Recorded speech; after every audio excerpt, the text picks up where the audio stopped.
Before we get started with today's Local Government News Roundup, some news from the VLGA. Registrations are now open for Fast Track 2026, the VLGA's national one-day annual conference focused on incivility and its threat to local democracy. This event will bring together stakeholders from across the local government sector to address the rise of incivility in public discourse and its impact on democratic processes. It will explore how hostile behaviour, misinformation and the erosion of respectful dialogue threatens the effectiveness, safety and integrity of local governance.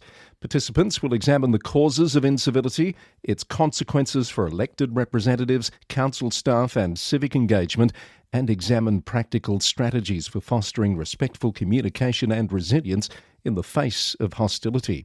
Book before December 31 and secure early bird prices.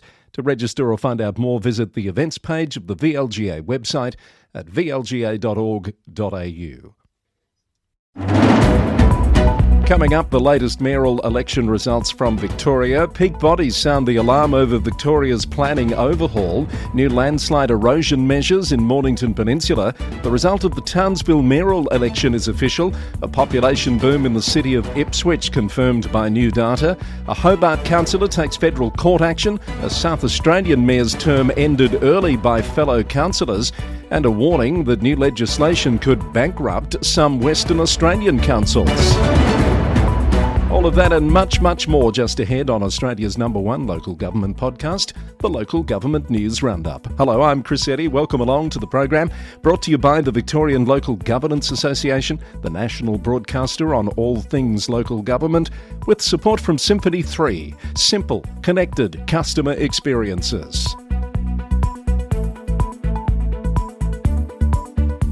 It's Friday the 21st of November as we approach the end of mayoral election season in Victoria. More than 24 councils have delivered their verdicts on their leadership teams this week. Let's catch you up on the latest results. At Wellington Shire in Gippsland, another female mayor has been elected. Councillor Cindy Madeley steps up from the deputy mayor position. The deputy mayor will now be Councillor Liz Fote. In Hobson's Bay, this one occurred last Friday night. Councillor Diana Grimmer has been elected as mayor for the first time there. Councillor Lisa Bentley was elected deputy mayor.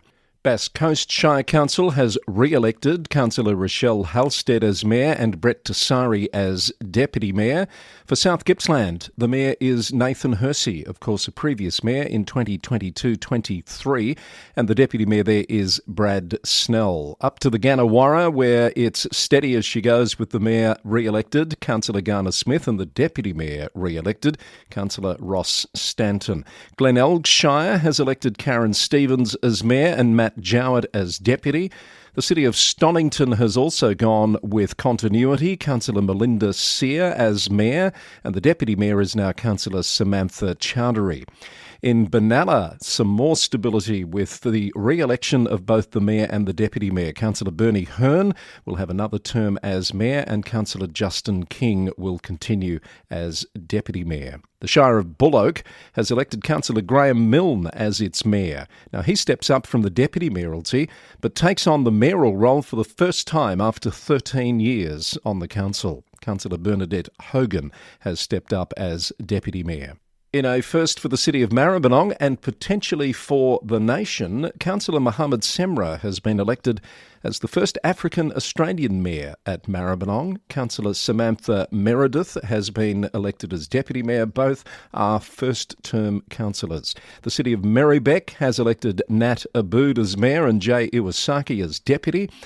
In Murrindindi Shire, it's Councillor Damien Gallagher returning for a third consecutive term, and it's a second consecutive term as Deputy Mayor for Councillor Anita Carr. Central Goldfields Shire has elected Ben Green, who steps up from Deputy Mayor to take on the mayoralty for the first time, and Councillor Anna de Villiers has been elected for the first time as Deputy Mayor of Central Goldfields. 3 election results from last night at East Gippsland. It's Councillor Jodie Ashworth being elected as Mayor and Councillor Tom Crook as Deputy. The City of Darebin has elected Councillor Emily Dimitriadis as Mayor, stepping up from Deputy Mayor, that role now held by Councillor Matt Arturi. And the City of Knox has had possibly the most dramatic council meeting to elect mayors that we've seen this season so far, according to my spies. The meeting was adjourned numerous times as attempts to reach an absolute majority were foiled for some time. But ultimately, Councillor Paige Kennett achieved that absolute majority, a former Knox council officer who currently works at Cardinia Shire Council, and she's now the mayor of the City of Knox. Congratulations to Councillor Kennett and to Councillor Chris Duncan, who is now the Deputy Mayor at the City of Knox. Now, by my account, we have about 16 mayors yet to be elected, plus one deputy mayor at a council where the mayor is in for a 2-year term. We'll keep up to date with those results and bring them to you here on the podcast, as well as on our Victorian Mayors page at the LG News Roundup website. Now let's get to some other Victorian news, and Victoria's peak housing and local government bodies are sounding the alarm over the state's planning amendment bill, warning it's a missed opportunity to address the housing crisis. The Community Housing Industry Association Victoria and the Municipal Association of Victoria say the bill, the biggest planning overhaul in 40 years, talks about social housing but provides no real way to deliver it. The numbers paint a stark picture. More than 146,000 Victorians lacked suitable housing in 2022, and the state has the lowest proportion of social housing in Australia at just 3.1%. The group's calling on Parliament to introduce an affordable housing contribution requirement, a mechanism that would see funds from new developments go toward building social housing in the same communities.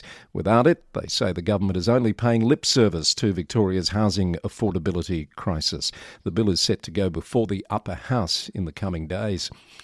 Mornington Peninsula Shire Council has voted to introduce interim planning rules for land at high risk of landslides following recommendations from the Macrae landslide inquiry. The new erosion management overlay will affect approximately 33,000 properties across 7% of the Shire, requiring most property owners to obtain planning permits before development or vegetation removal. The interim control will remain in place for at least 2 to 4 years, while the council completes a comprehensive review of landslide data across the peninsula. Maribyrnong City Council is making a submission to Victoria's parliamentary inquiry into early childhood education and care, calling for stronger oversight, better workforce standards and improved transparency following child abuse allegations in the sector. The council, which owns 8 long-day care centres and 14 kindergartens managed by external providers, is pushing for tougher regulation, more frequent audits and clearer accountability to restore family confidence in early childhood services. The Victorian Ombudsman has delivered a damning report on the Riverview flood disaster that devastated a retirement village in Avondale Heights in October 2022.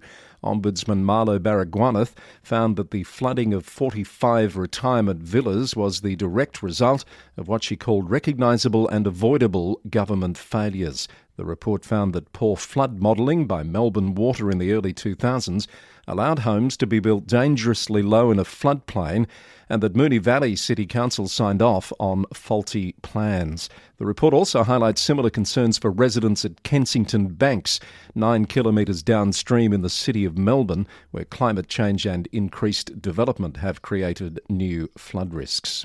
An Elstonwick apartment block has made history as Victoria's first to install a shared solar battery system. 26 apartments have pooled resources to install rooftop solar and a 50 kilowatt-hour battery through Glen Ira Council's Solar Savers program. The system will generate 54 megawatt-hours of clean electricity annually, slashing emissions and power bills. Residents could save up to $500 a year on energy costs. The project sets a new benchmark for renewable energy in multi-dwelling buildings across the state. Rounding up more Victorian Council briefs, Wodonga Council's CEO and Mayor have met with Senator Michelle Ananda-Rajah to discuss critical regional issues, including health service pressures, migrant resettlement and housing demand in the Albury-Wodonga area. The council thanked the Senator for her engagement on the issues. Greater Bendigo City Council has declared 7 properties surplus to requirements and will proceed with their sale, depositing proceeds into public space or land and building reserves to fund future community infrastructure. And LG Pro's board has re-elected its executive office bearers, with Sue Wilkinson continuing as president alongside VP Liana Thompson, Secretary Chris Levers and Treasurer Bruce Dobson. The positions were affirmed at the organisation's AGM last week, reinforcing the leadership team's commitment to supporting local government professionals across Victoria. This is the Local Government News Roundup. It's episode number 519. Let's head straight on to the New South Wales report. A new General Manager appointment to share with you. Greater Hume Council has appointed Dina Vleckert as its new GM, effective February 4th next year. Ms Vleckert brings nearly 20 years of leadership experience, most recently serving as Director of Community and Corporate at Wodonga City Council. Mayor Leah Parker says Ms Vleckert's proven leadership skills and regional knowledge will be invaluable to the continued success of Greater Hume Shire. Colin Kane will continue as acting GM until her arrival in February. Willoughby City Council is calling on state and federal governments to help unlock new housing in Chatswood. The council says it's already created capacity for 6,500 additional dwellings and will meet its 5-year housing targets. Mayor Tanya Taylor says Chatswood's connectivity make it ideal for high-quality development, but growth must be matched by new parks, transport upgrades and community facilities. The council wants to explore a landmark new park over the railway corridor north of Chatswood Station.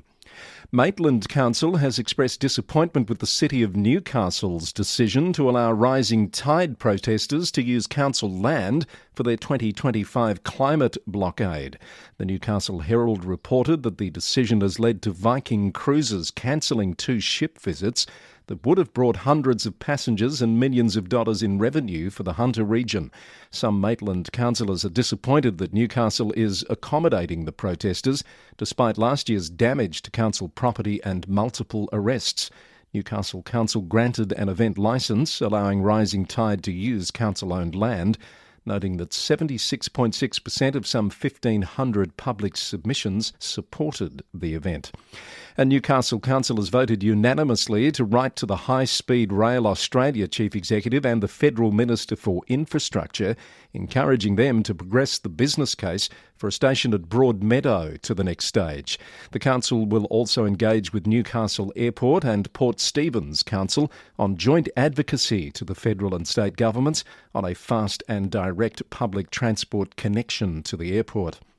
Kiama Council CEO Jane Stroud has moved to clarify the scope of a domestic waste review, assuring the community that no immediate changes are coming to bin collections, with at least 6 months before any adjustments and up to 3 years for major service changes. She said the review aims to improve efficiency, but reports about outsourcing of domestic waste services are incorrect. Ms Stroud said rising costs, environmental rules and good governance were the factors driving the review. Orange City Council has launched a second community survey about a proposed flight route between Orange and Newcastle. The first survey received around 700 responses showing strong interest in the service. The council says they now need more detailed information about travel patterns and pricing to strengthen discussions with airline carriers. The survey will help determine if there's enough demand to support direct flights between the 2 regional cities. Griffith City Council has voted 6-1 to support a push for the town's hospital to split from its Wagga-based administrators, according to a report from Region Riverina. The decision backs independent MP Helen Dalton's bill to create a new Griffith-based Western Riverina local health district.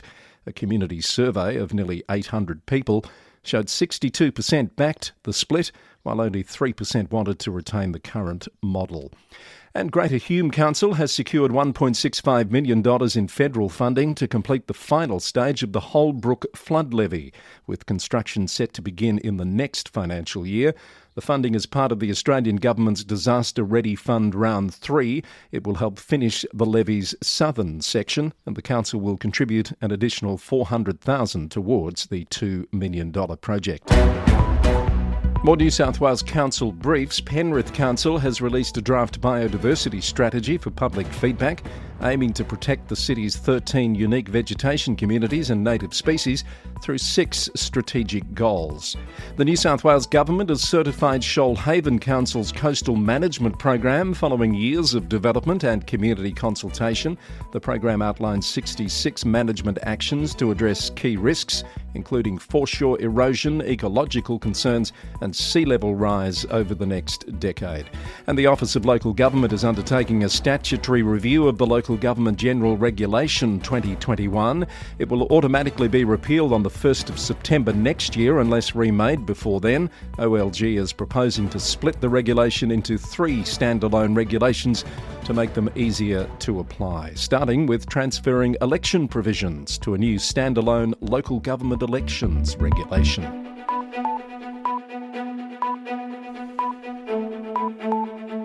Support for the roundup comes from Symphony 3. Their smart glue integration platform allows councils to connect their systems securely, to automate their data flows and to monitor performance in real time.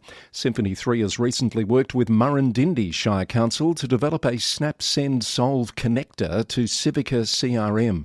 This connector eliminates the time and cost headaches around manual data entry and speeds up service delivery. The Snap Send Solve connector is available in the Symphony 3 marketplace and connects to common ERPs like Civica Altitude and Authority, Infor Pathway, ReadyTech and many more. Visit www.symphony3.com to learn how smart glue can work for you. Nick Demetto has been confirmed as the new Mayor of Townsville after the declaration of the result by the Queensland Electoral Commission. The declaration came as Mr Demetto achieved an unassailable lead even without outstanding postal votes, which can be received until the 25th of November. The Townsville Bulletin reported that Mr Demetto had secured 62.7% of the vote after counting on Wednesday, ahead of acting Mayor Councillor Anne-Marie Graney on 12.71%.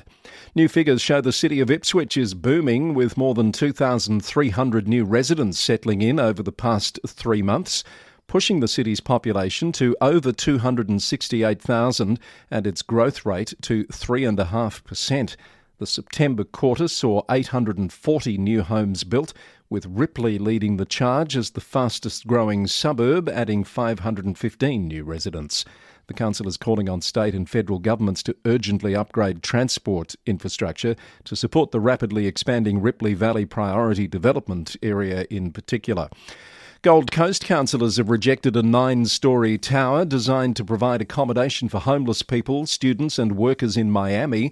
The Gold Coast Bulletin reported the private development would have created 109 rooms with around-the-clock meal service near the light rail. Councillors voted against city planners' recommendation for approval, citing concerns about building height, car parking and impact on suburban character. The Queensland Government and Sunshine Coast Council are investing more than $5 million to revitalise Nambour's town centre. $2.5 million from the state will fund a new signalised pedestrian crossing on Curry Street, improving safety and walkability. Work is set to begin in the first half of next year. And Toowoomba Regional Council planner Katrina Christensen has been named Emerging Planner of the Year at the PIA Queensland Awards for Planning Excellence. Katrina joined the council's planning team in 2021 and has been recognised for her exceptional impact on regional planning through leadership, policy development and community engagement. Congratulations, Katrina. To Tasmania, and Hobart councillor Louise Elliott is taking action in the federal court after being sanctioned for using the term mind virus in a social media post, according to a report from the Mercury. She was found to have breached the councillor code of conduct for comments opposing the Palestinian flag being flown outside Town Hall. Councillor Elliott argues the ruling is unconstitutional and restricts her freedom of political communication. She's launched a crowdfunding campaign to cover the $120,000 legal costs. The panel found that suggesting colleagues had a mind virus was inherently offensive and could imply mental illness. The City of Launceston has secured over $500,000 from the Australian Government's Disaster Ready Fund to develop a comprehensive flood mitigation strategy. The council will will contribute the remaining funds to complete the $1.5 million project over 3 years. Launceston has experienced more than 40 major floods since records began and currently manages over 12 kilometres of levees and 19 floodgates. From South Australia, Sue Scarman has been removed as Mayor of Northern Areas Council with 12 months left in her term. Fellow councillors have voted to replace her with farmer Keith Pluckrose, with a reason given that another councillor should have the chance to prove themselves ahead of upcoming electoral changes that will see mayors directly elected. Councillor Scarman, who was originally elected by a straw draw after a tied vote, has questioned the legitimacy of the move, according to ABC News, and she says she's done nothing wrong. The decision passed 6 votes to 3 at Tuesday night's council meeting. Burnside Council has reportedly spent more than $50,000 investigating councillor conduct complaints in just 1 year, with cases nearly tripling amid claims of dysfunction and incivility, according to a report from the Adelaide Advertiser. 2 investigations involving councillor Jane Davey alone cost ratepayers over $43,000. An independent report earlier this year found the council to be psychologically unsafe and in urgent need of intervention. The Ombudsman has now recommended Councillor Davey apologise and attend training after she failed to properly manage a conflict of interest. A man has been arrested after allegedly breaking into the Whyalla Council building over the weekend. Police responded to an alarm at the premises just after 1:30am on Sunday. Magic 1059 reported that officers found a 28-year-old man inside the building. He surrendered without incident and has been charged with serious criminal trespass and property damage. He's due to face court in January.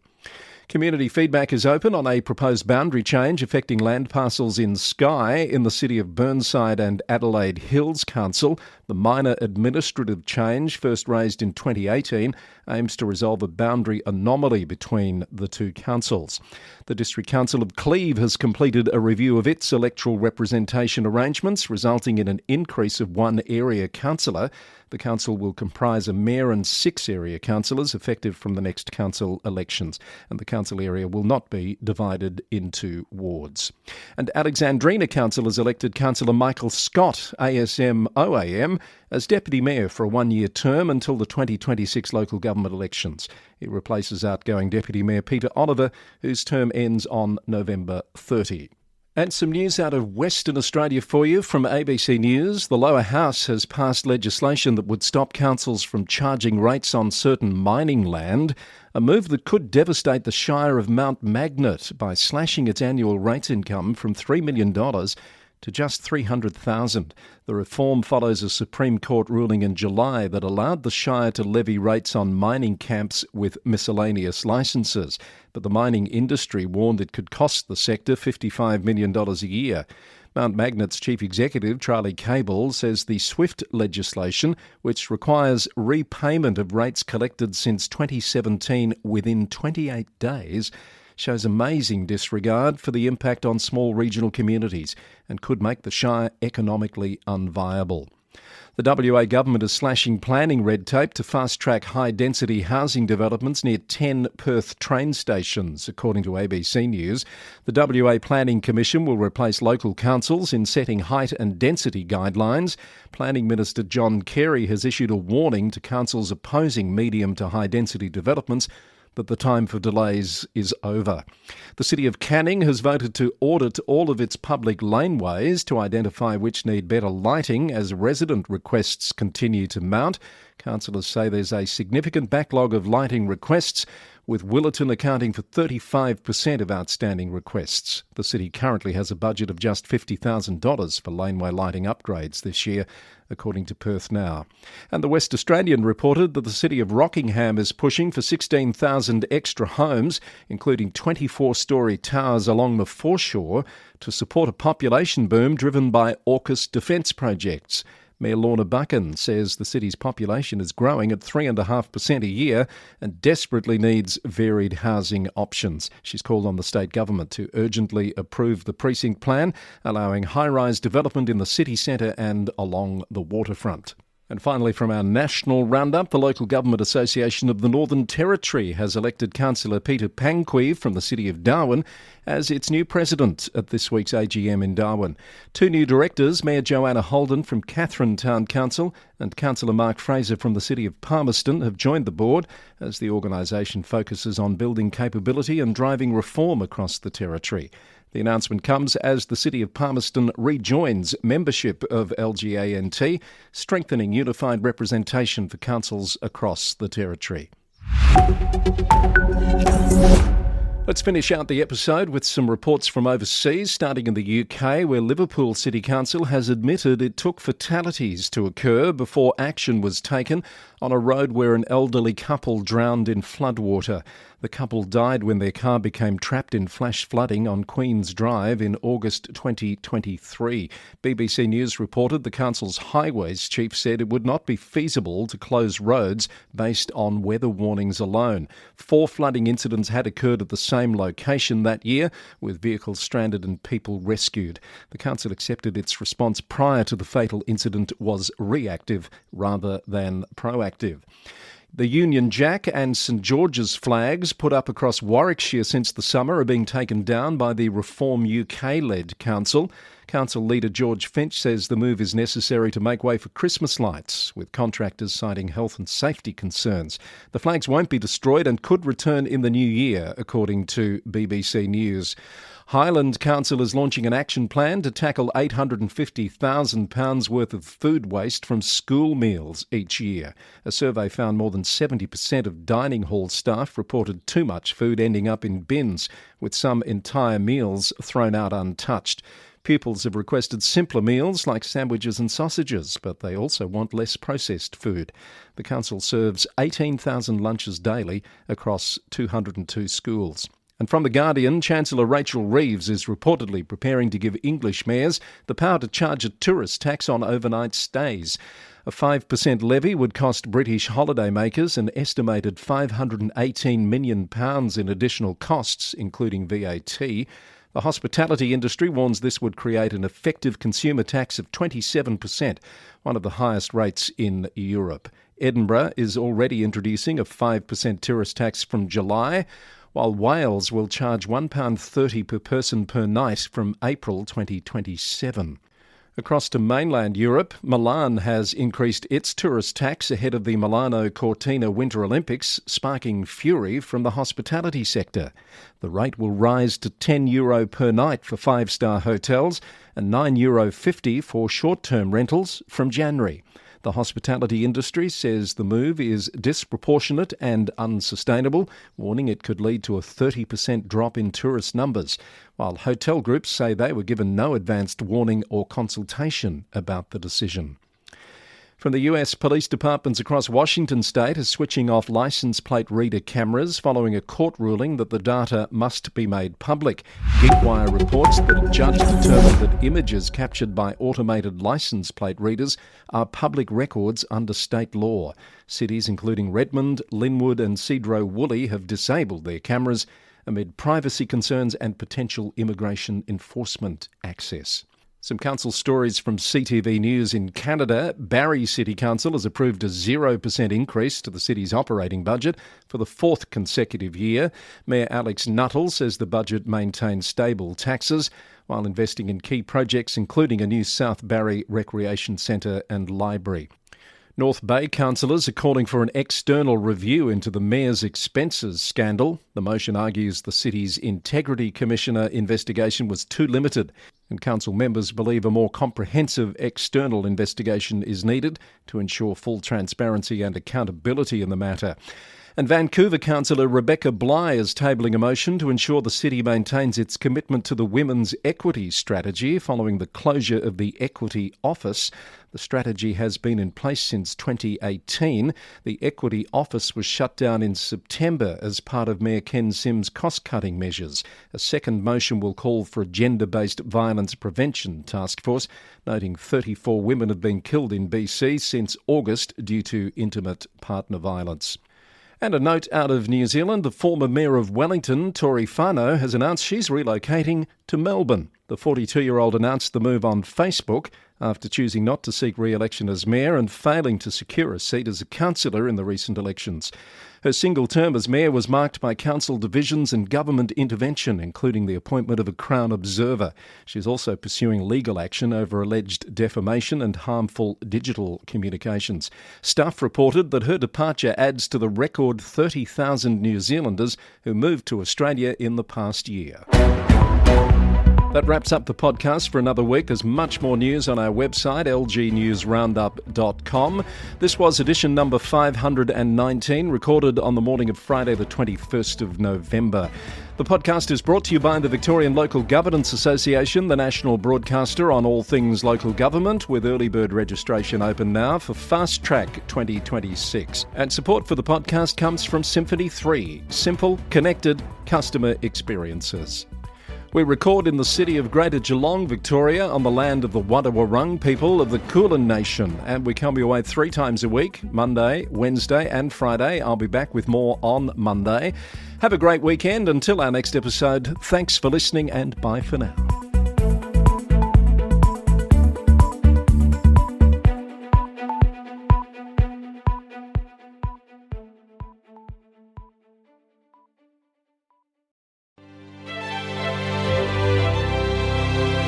Support for our podcast comes from Symphony 3, which has announced exciting news. It's launched its innovative Smart Glue platform on the AWS marketplace.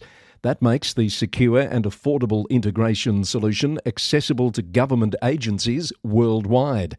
The platform includes over 50 pre-built connectors specifically designed for public sector systems, government APIs, enterprise solutions and AWS services to transform citizen experiences by breaking down data silos.